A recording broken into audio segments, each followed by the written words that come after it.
Buenas tardes. Trastorno negativista desafiante.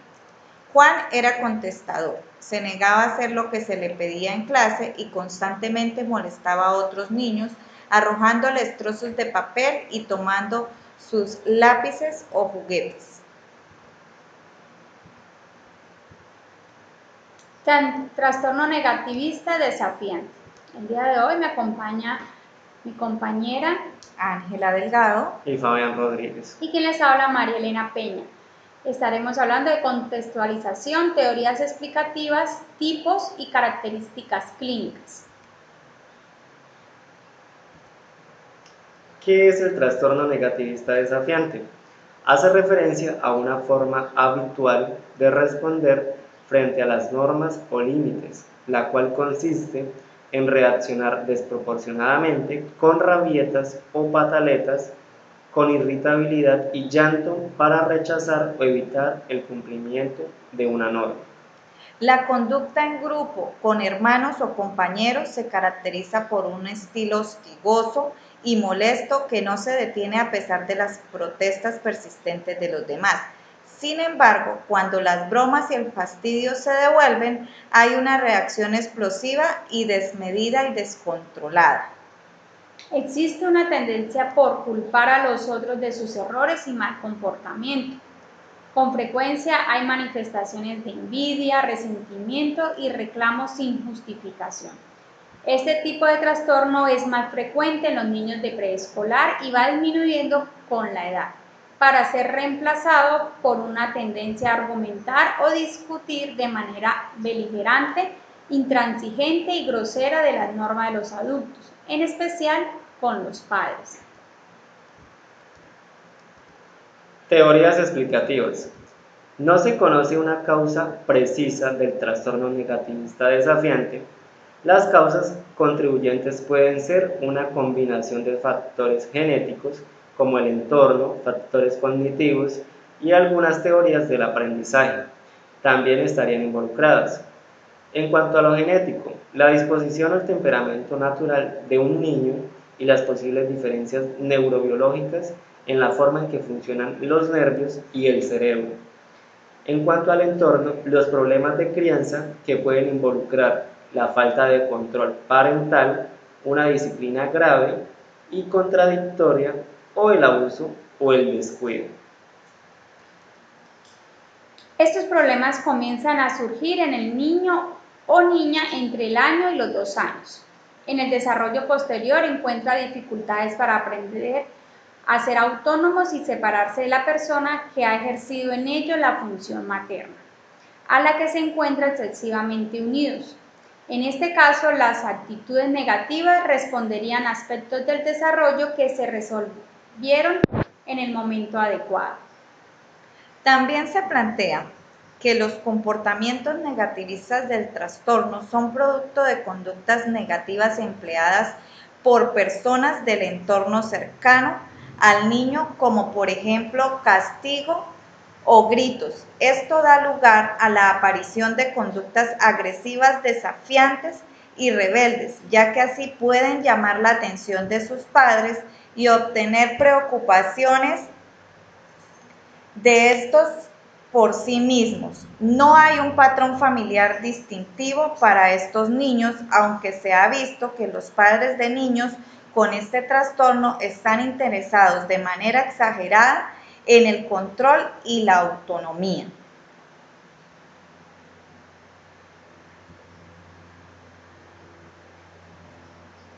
Tipos de trastorno negativista desafiante. Según el Manual de Diagnóstico Estadístico de los Trastornos Mentales y la Asociación Estadounidense de Psiquiatría, enumera los criterios para diagnosticar el trastorno negativista desafiante. Los criterios del DSM-5 comprenden síntomas emocionales y del comportamiento que duran 6 meses como mínimo. Los comportamientos oposicionales y desafiantes pueden verse reforzados a través de la atención de los pares y de una disciplina contradictoria de otras figuras de autoridad como los maestros.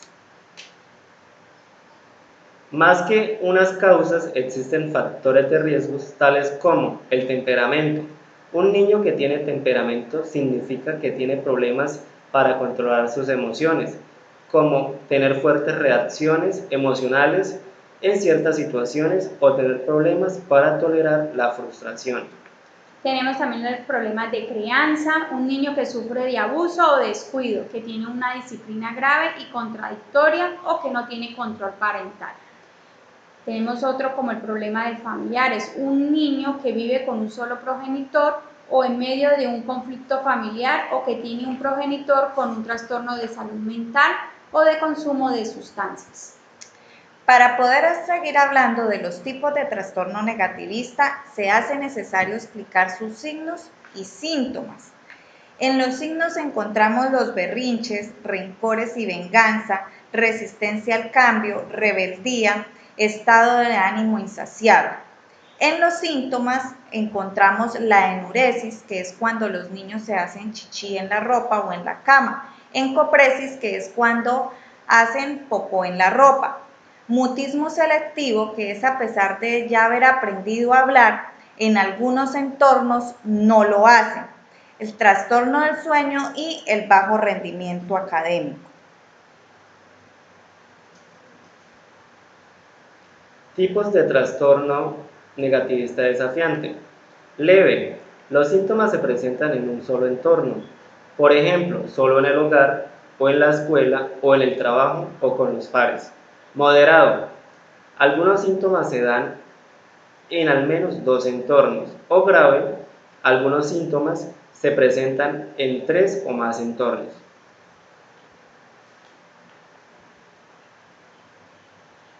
Características clínicas. Estado de ánimo irritable o airado. Pierde los estribos a menudo con facilidad. Se le irrita o se enoja con otras personas con frecuencia. Se enoja o resistente con frecuencia. Conducta argumentativa y desafiante.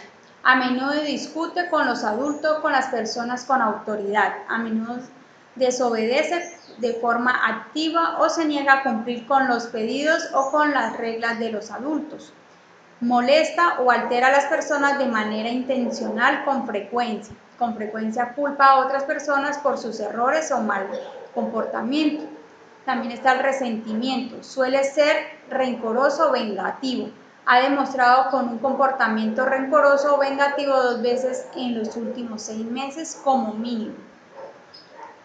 El trastorno negativista desafiante puede causar problemas como los siguientes: bajo desempeño escolar y laboral, conducta antisocial, problemas con el control de los impulsos, trastorno de consumo de sustancias, suicidio.